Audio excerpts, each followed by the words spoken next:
So you just turn it so that the arrow is pointing to whatever the pattern is. So this is flat, and it really is flat.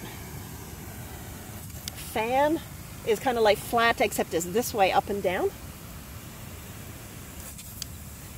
Mini, it's just the same as large, except it doesn't go as far. It's not as much water coming out.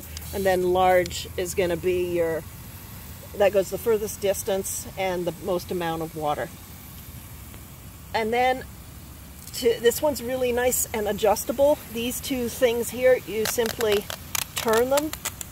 So if you go like this, this will go in a full circle. If you want a pie shape,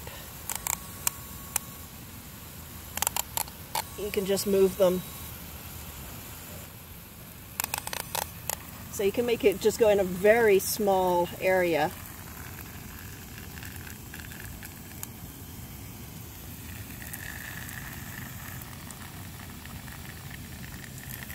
That's pretty cool. And it can also go really wide.